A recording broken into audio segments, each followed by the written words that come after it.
ಈಗಾಗಲೇ China virus ಭಾರತದಲ್ಲಿ ಸಾಕಷ್ಟು ಆತಂಕ ಸೃಷ್ಟಿ ಮಾಡ್ತಾ ಇದೆ. ಭಾರತದಲ್ಲಿ HMPV ಸೋಂಕಿತರ ಸಂಖ್ಯೆ ಈಗ 3ಕ್ಕೆ ಏರಿದೆ. ಕರ್ನಾಟಕದಲ್ಲಿ 2 ಕೇಸ್ ಆದರೆ ಮತ್ತೊಂದು ರಾಜ್ಯದಲ್ಲೂ ಕೂಡ ಈಗ ಈ ಒಂದು ಸೋಂಕು ಪತ್ತೆಯಾಗಿದೆ. ಗುಜರಾತ್ನಲ್ಲಿ 2 ತಿಂಗಳ ಮಗುವಿಗೆ ಚೀನಾ ವೈರಸ್ ಪತ್ತೆಯಾಗಿದೆ. ಗುಜರಾತ್ನ ಅಹಮದಾಬಾದ್ನಲ್ಲಿ 2 ತಿಂಗಳ ಮಗುವಿಗೆ ಸೋಂಕು ಪತ್ತೆಯಾಗಿದೆ ಅಂದಾಗ ಇಲ್ಲಿ ಸಾಕಷ್ಟು ಕ್ಷಣಕ್ಕೂ ಆತಂಕ ಹೆಚ್ಚಾಗ್ತಾ ಇದೆ. ಚೀನಾ ಡೆಡ್ಲಿ ವೈರಸ್ ಭಾರತದಲ್ಲಿ HMPV ಸೋಂಕಿತರ ಸಂಖ್ಯೆ ಈಗ 3ಕ್ಕೆ ಏರಿಕೆಯಾಗಿದೆ. ಈ 3 ಕೇಸ್ ಕೂಡ ಮಕ್ಕಳಲ್ಲೇ. ಒಂದು 8 ತಿಂಗಳ ಮಗು, 3 ತಿಂಗಳ ಮಗು ಮತ್ತು 2 ತಿಂಗಳ ಮಗು. ಅಂದರೆ ಈ ವೈರಸ್ ಸಹಜವಾಗಿ ಮಕ್ಕಳಿಗೆ ಬೇಗ ವಕ್ರಿಸ್ಕೊಳ್ಳುತ್ತೆ ಅನ್ನೋದು ಇಲ್ಲಿ ಗೊತ್ತಾಗ್ತಾ ಇದೆ. ಗುಜರಾತ್ನ ಅಹಮದಾಬಾದ್ನ 2 ತಿಂಗಳ ಮಗುವಿಗೆ ಈಗ ಚೀನಾ ವೈರಸ್. ಬೆಂಗಳೂರಿನಲ್ಲೇ 2 ಕೇಸ್ ಪತ್ತೆಯಾಗಿತ್ತು. 8 ತಿಂಗಳ ಮಗು ಮತ್ತು 3 ತಿಂಗಳಿನ ಒಂದು ಹೆಣ್ಣು ಮಗುವಿನಲ್ಲಿ ಈ ಒಂದು ವೈರಸ್ ಪತ್ತೆಯಾಗಿತ್ತು. ಜೊತೆಗೆ ಈಗ ಮತ್ತೊಂದು ಹೊಸ ಕೇಸ್ ಗುಜರಾತ್. ಅಂದರೆ ಆಲ್ರೆಡಿ ಈಗ ಇದರ ವ್ಯಾಪ್ತಿ ಇಡೀ ದೇಶದಾದ್ಯಂತ ವ್ಯಾಪಿಸ್ಕೊಳ್ಳಿಕ್ಕೆ ಈಗ ಪ್ರಾರಂಭ ಆಗಿದೆ.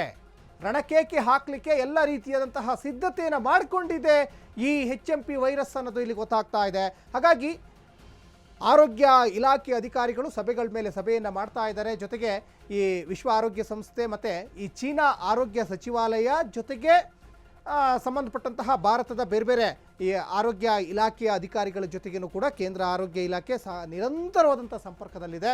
ಮತ್ತು ಎಷ್ಟು ಜಾಗೃತೆಯನ್ನು ವಹಿಸಬೇಕು, ಆದಷ್ಟು ಇದನ್ನು ಕಡಿಮೆಯನ್ನು ಮಾಡಲಿಕ್ಕೆ. ಯಾಕಂದರೆ ಇದು ಗಾಳಿಯಿಂದ ಹರಡ್ತಾ ಇರೋದ್ರಿಂದ ಸಹಜವಾಗಿ ಈ ವೈರಸ್ ಅಷ್ಟು ಬೇಗ ಕಂಟ್ರೋಲ್ ಮಾಡಲಿಕ್ಕೂ ಕೂಡ ಕಷ್ಟ ಆಗುತ್ತೆ ಅನ್ನೋದು ಇಲ್ಲಿ ಗೊತ್ತಾಗ್ತದೆ. ಯಾಕಂದರೆ ಈ ಕೋವಿಡ್ ಬಂದಂಥ ಸಂದರ್ಭದಲ್ಲಿ ಮೊದಲ ಕೇಸು ಕೇರಳದಲ್ಲಿ ಪತ್ತೆ ಆಯಿತು.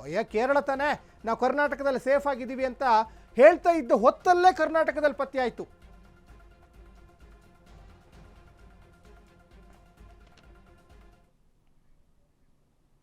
ಇನ್ನು ಮಕ್ಕಳಲ್ಲಿ HMP ವೈರಸ್ ಪತ್ತೆಯಾಗ್ತಾ ಇದ್ದಂತೆ ಸರ್ಕಾರ ಕೂಡ ಅಲರ್ಟ್ ಆಗ್ತಾ ಇದೆ. ಬೆಂಗಳೂರು ಸೇರಿದಂತೆ ರಾಜ್ಯದ ಉದ್ದಗಲಕ್ಕೂ ಭಾರೀ ಕಟ್ಟೆಚ್ಚರವನ್ನು ವಹಿಸಲಿಕ್ಕೆ ಸರ್ಕಾರ ಎಲ್ಲ ರೀತಿಯಾದಂತಹ ಒಂದು ಸೂಚನೆಗಳನ್ನು ಕೂಡ ಈಗ ಕೊಡುತ್ತೆ. ಬಹಳ ಮುಖ್ಯವಾಗಿ ಇನ್ನು ರಾಜ್ಯದ ಉದ್ದಗಲಕ್ಕೂ ಅಂತ ಬಂದಾಗ ಆಯಾ ಜಿಲ್ಲೆಗಳಿಗೆ ಜಿಲ್ಲಾಧಿಕಾರಿಗಳು ಕೂಡ ಇದನ್ನು ಜವಾಬ್ದಾರಿ ತೆಗೆದುಕೊಳ್ಬೇಕಾಗ್ತದೆ. HMP ವೈರಸ್ ಹರಡದಂತೆ ಸಾಕಷ್ಟು ಮುನ್ನೆಚ್ಚರಿಕಾ ಕ್ರಮಕ್ಕೆ ಸರ್ಕಾರ ಮುಂದಾಗಿದೆ. ನಾಳೆ ಆರೋಗ್ಯ ಇಲಾಖೆಯೊಂದಿಗೆ CM ಮಹತ್ವದ ಸಭೆ ಮಾಡ್ತಾರೆ ಈ HMP ವೈರಸ್ ಬಗ್ಗೆನೇ.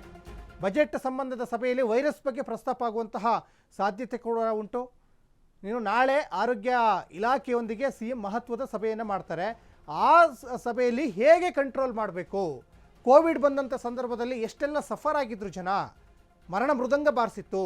ಇನ್ನು ಚಾಮರಾಜನಗರ ಸೇರಿದಂತೆ ರಾಜ್ಯದ ಬೇರೆ ಬೇರೆ ಜಿಲ್ಲೆಗಳಲ್ಲಿ ಎಷ್ಟೆಲ್ಲ ಅನಾಹುತ ಆಗಿತ್ತು ಅನ್ನುವಂತಹ ಡೇಟಾ ಕೂಡ ಇದೆ ಸರ್ಕಾರದ ಬಳಿ. ಅದು ಮತ್ತೆ ಮರುಕಳಿಸಬಾರ್ದು ಅಂತ HMPV ವೈರಸ್ ಪತ್ತೆ ವಿಚಾರಕ್ಕೆ CM ಫಸ್ಟ್ ರಿಯಾಕ್ಷನ್ ಕೂಡ ಕೊಟ್ಟಿದ್ದಾರೆ. ಮುಂಜಾಗ್ರತಾ ಕ್ರಮಕ್ಕೆ ಈಗಾಗಲೇ CM ಸಿದ್ದರಾಮಯ್ಯ ಸೂಚಿಸಿದ್ದಾರೆ. ಕರ್ನಾಟಕಕ್ಕೂ ಕೂಡ ವೈರಸ್ ಕಾಲಿಟ್ಟಿರುವ ಮಾಹಿತಿ ಇದೆ ಅಂತ CM ಆಲ್ರೆಡಿ ಈಗ ಹೇಳಿದ್ದಾರೆ. ಆಲ್ರೆಡಿ ಕರ್ನಾಟಕಕ್ಕೆ ಎಂಟ್ರಿ ಕೊಟ್ಟು ಆಗಿದೆ. 2 ಮಕ್ಕಳಲ್ಲಿ ಪತ್ತೆ ಆಗಿದೆ. ಅದು ಇನ್ನು ಅಪಾಯಕಾರಿ ವೈರಸ್ ಏನಲ್ಲ, ಅಗತ್ಯ ಬಿದ್ದರೆ ಸಭೆ ಮಾಡ್ತೇನೆ ಅಂತ ಹೇಳ್ತಾ ಇದ್ದಾರೆ. ಯಾಕಂದರೆ ವೈದ್ಯಾಧಿಕಾರಿಗಳು ಇದನ್ನು ದೊಡ್ಡ ಆತಂಕ ಸೃಷ್ಟಿ ಆಗಲ್ಲ, ಆದರೂ ಕೂಡ ಮುಂಜಾಗ್ರತೆ ಕ್ರಮ ಇರಬೇಕು ಅಂತ ವೈದ್ಯಾಧಿಕಾರಿಗಳು ಹೇಳಿದ್ದಾರೆ.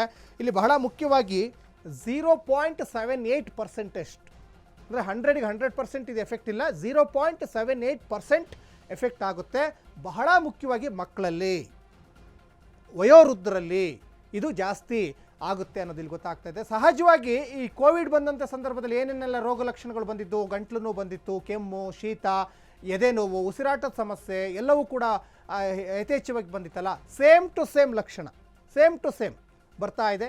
ಸಾಕಷ್ಟು ಮಕ್ಕಳಲ್ಲೇ ಕಾಣಿಸ್ಕೊಳ್ತಾ ಇದೆ. ಇಲ್ಲಿ ಮಕ್ಕಳನ್ನೇ ಟಾರ್ಗೆಟ್ ಮಾಡಿ ಚೀನಾದಿಂದ ಭಾರತದ ಕಡೆ ಮುಖ ಮಾಡಿದೆ ಈ ವೈರಸ್ ಅನ್ನೋದು ಇಲ್ಲಿ ಗೊತ್ತಾಗ್ತಾ ಇದೆ.